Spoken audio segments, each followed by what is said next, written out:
Hey, what's up, lightboltjoe here. Today we are going to discuss the 2016 book by Alice Oseman, Radio Silence. So this originally came out in 2016. This is a 2018 version, the color block versions of all of her books that we know and love.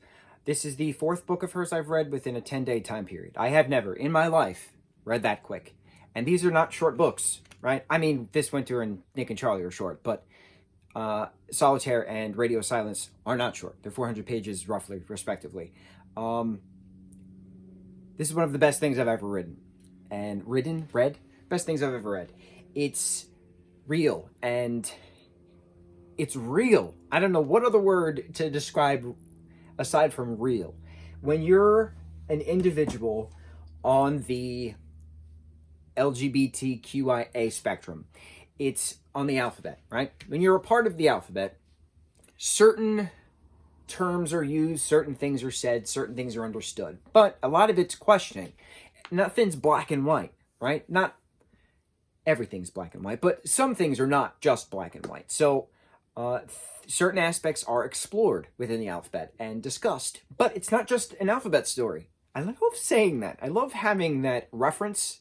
It happened recently. I don't remember who started it, but it was referenced as the alphabet. Love it. I feel like we're in a secret club, a superior secret club. Being on the alphabet, discovering things throughout myself as time has gone on, it's brought many a light. And this book, explaining certain aspects of the character of Aled Last, who we know and love from the Heartstopper books, him being a main character in this book, gorgeous. We'll get into that. So, Alice Oseman, writer-creator of the Heartstopper book series, the Heartstopper TV show on Netflix, has written this book as well. And this was her second book, technically. She said back in January, I think, that she wanted to take Aled out of the TV show because he had such a beautiful and intricate story within Radio Silence that she doesn't want to dive away from it within the TV show. That's why she created Isaac as another friend of Charlie and Tau's for the show. That's why she also created Imogen for the show, because Imogen doesn't exist, but she wanted other storylines within the show itself. And I did talk about this too, that it's not just the Nick and Charlie story. In the comics, it's kind of just the Nick and Charlie story, but in the show, it's the Truman and the Higgs story. So I like it. Yes, it's Nick and Charlie, but it's the meet cute of Nick and Charlie, but it's also the Truman and Higgs grammar schools respective stories as well. So it's neat. The creator of the books had the authority to say, I'm not going to put this character in the show, in my show. I'm going to keep them separate, which makes me to hope Radio Silence might be then translated into a movie within the Heartstopper universe, within the Alice Oseman universe, the Osmaniverse. This book focuses around Frances Janvier, Janvier. I believe that's how you pronounce it. It's the French word for January. That's her surname. And I know the French version of Xavier, how we Americans would say it, is Xavier. So the VA, V-I-E-R, I think it's a VA sound, I think. Could be butchering it. I apologize to everyone who speaks French. But I believe it's pronounced Janvier. Frances Janvier. So Frances Janvier, her mother is white British. Her father is Ethiopian, I believe that was the... Yes, so she's half Ethiopian and half British. Mixed race individual. Out and proud about that. She is bisexual. She lives across the street from the Last family. So Caris Last and Aled Last, it's so hard to say certain names, live across the street from Frances. And we know that Aled goes to Truman, right, in the comics, but we don't know about a twin sister. All we know from the comics is that Aled has this kind of boyfriend, Daniel, and we get more of that backstory, best friend Daniel, etc., right? But what happened to Caris? And her name is spelled Carys. And at one point it was referenced that that it's a Welsh name. I immediately went to Facebook. I have a friend in Wales, and I texted, shout out to Lucas. I sent Lucas a message and I said, I desperately need your help. How the hell do you pronounce this name? Because I couldn't pronounce it. So we went back and forth, and it was basically, he said to pronounce it as Caris, how we would say the name Carissa, but without the so Caris. But in the book, Frances's mom calls Caris Cor, C-O-R at some point. So it could be Chorus or could be Caris. Lucas told me to say it, Chris, and that's how I'm going to say it. Shout out to Lucas. Thank you. From Wales. So he's telling me the Welsh man is telling me how to say the Welsh name. Welsh name. Thank you.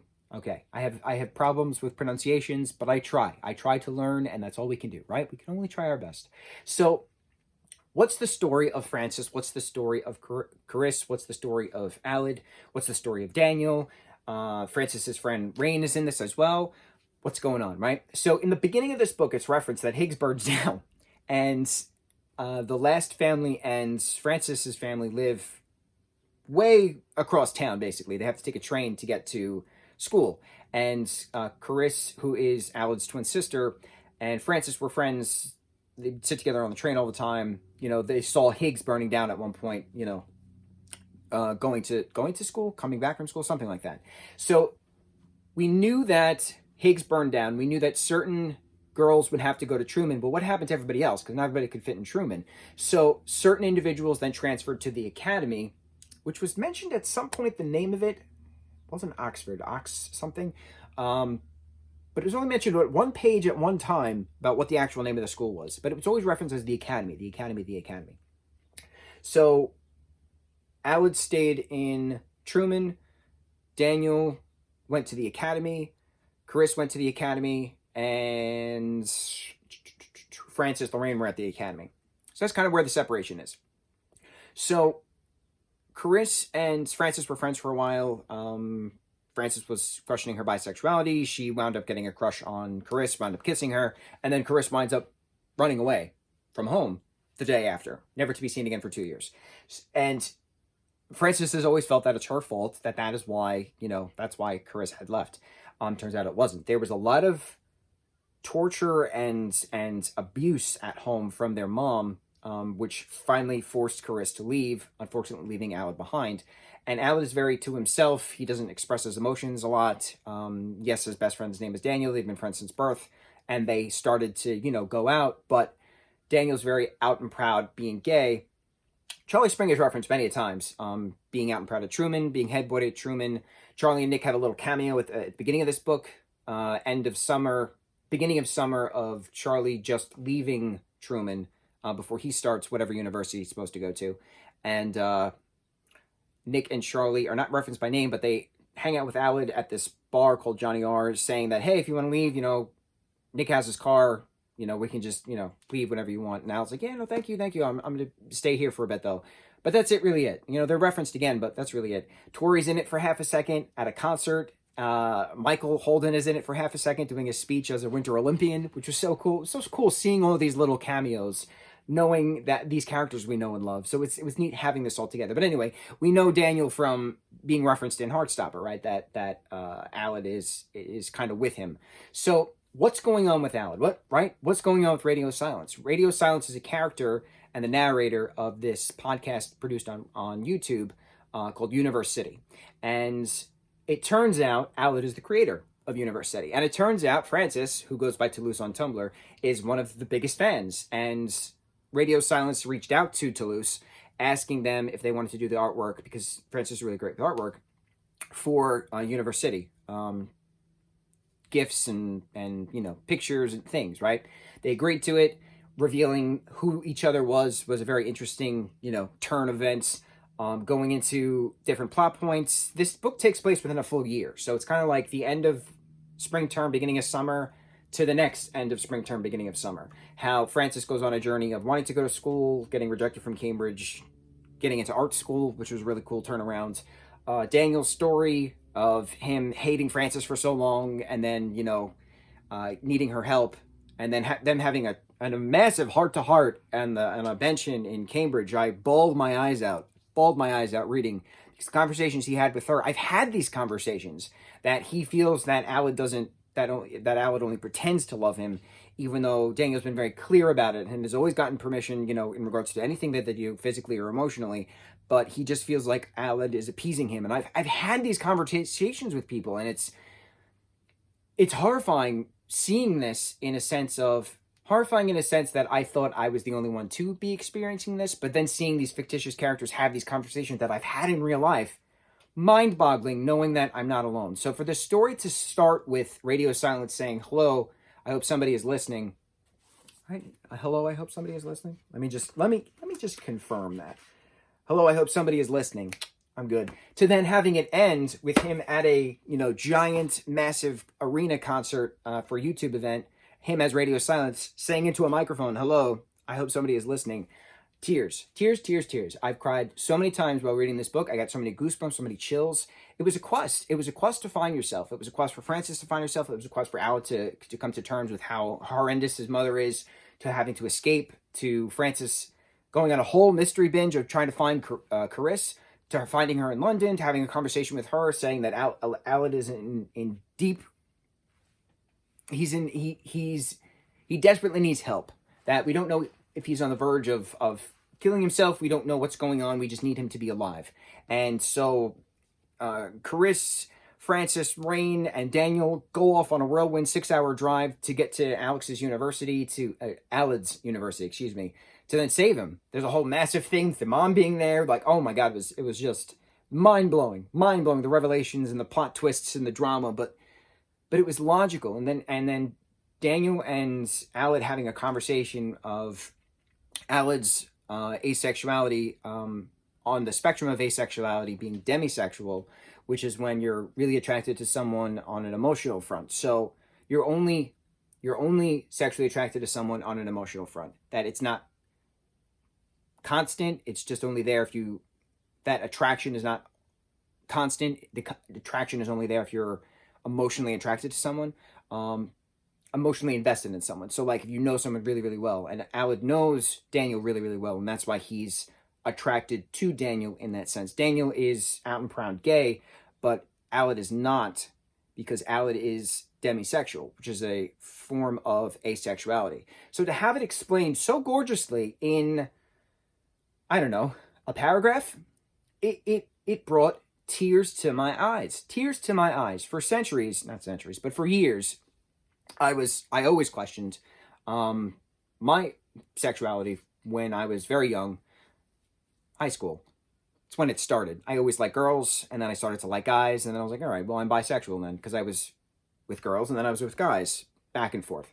And so as years went on, I then just started to get more emotionally attached to guys than girls, and then I was like, all right, well, then I'm gay then. But then I realized I'm not sexually attracted to most male entities, that it's more of a emotional, psychological, intellectual side, but it's not sapiosexual, which is when you're really attracted to someone's intelligence. It was more like I needed to know someone emotionally. And then I found out about demisexuality a little while ago. It's hard to explain because it's a form of asexuality. So it's that I'm homoromantic, asexual, but I'm on that branch off into the demisexual aspect, which makes sense. And I had a conversation with a friend about it a while ago, and it makes sense. But to see it in a book represented, I've never seen that before. It's never talked about. It's a word that no one knows exists. You have to dive into that spectrum. You need to dive into the alphabet to learn that it's not just black and white. There's a slew of shades of gray. There's 50 shades of gray, no pun intended, within the alphabet. So to have it as a conversation in a paragraph summarizing the relationship of two characters that they've been friends with since birth, with each other since birth, it was absolutely mind-boggling. I can't believe how many times I got choked up. I got chills. I got goosebumps. I had tears streaming down my face reading this book, because it was a matter of you're not alone. And that's what radio's whole thing was about. Hello, I hope somebody is listening, because he's trying to escape. He's writing to February Friday, turning out to be Chris this entire time, which was a nice, beautiful, beautiful aspect to the story. But he started University prior to her leaving, and he knew that they were separating, and then they separated, and their mom intercepted with a letter that she wrote when she finally settled in London, and like Aled did not hear from her for 2 years, so he was getting distraught, and he felt like if he put space between Francis, his best friend, if he put space between Daniel, his best friend, his boyfriend, he wouldn't have to be scared to lose them, even though he was losing them by avoiding them. It made sense in the explanation. It makes sense in his mind. And that's the thing. They needed to save him from University. They needed to save radio from University because they were listening. And not all the time people listen. And for someone to be screaming at the top of their lungs saying, hello, I hope somebody is listening, it takes a lot for someone to then actually listen, to someone to actually pay attention. You could be screaming and shouting for help without using the words, I need help, but the signs are there. And it took them a while, but they figured it out. Francis figured it out. Radio is screaming. Radio is saying, hello, I hope somebody is listening. And somebody was listening. And somebody paid attention. Francis paid attention. Francis listened. She got Daniel on board. She found Carice. Rain automatically decided they went to go save him from Universe City. Universe City, as a Tumblr poster referenced, is university. College. University. Split it apart. Universe City. Up. Oh, genius. Genius. I'm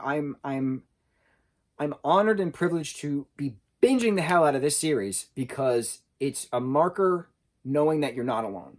And it's a hard feeling thinking that you're alone when you're questioning your sexuality, when you're questioning your likes or dislikes, not just in regards to sexual attraction or lack thereof, aromantic in general, right?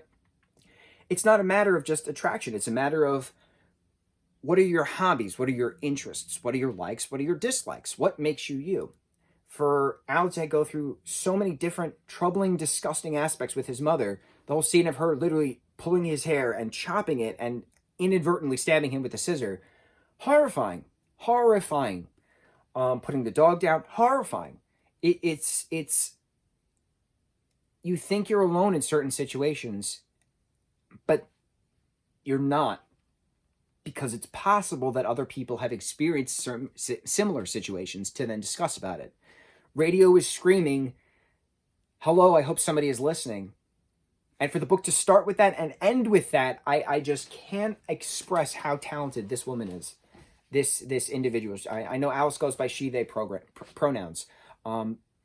I cannot express how talented they are with writing such immaculate stories that are just interwoven in the same universe, to have cameos thrown in here and there and all these different aspects. I absolutely love it. I'm honored and privileged to have discovered this, to binge 4 of her books within a 10-day time period. I've never done that in my entire life. I would stand up to give a standing ovation, but my body would just completely block out the camera. You'd just get a nice little shot of Grogu here. It's okay. Thank you, Alice, for expressing your stories, whether it's art imitating life or life imitating art in any form, in this universe you've created for us. Because a lot of us are radio. A lot of us are outlets screaming, hello, is anybody listening? And not a lot of people get the opportunity to have someone reflect back to them that they're not alone. Seeing it as a mirror, a true reflection. I see this. I see that you're doing this. I see that you're questioning this. I see that you're going through this. I've similar experiences to this. Let's talk about it. To have those conversations, to just talk to them. It goes to what Mr. Ajayi says in the TV show. Don't let anybody make you disappear. And Aled was trying to make himself disappear. And Frances listened. And she wouldn't let him make himself disappear. She stepped in. She saved him. Oh, gorgeous. Gorgeous, gorgeous, gorgeous. I'm very excited to read the next one. I was born for this. The next one after that, Loveless.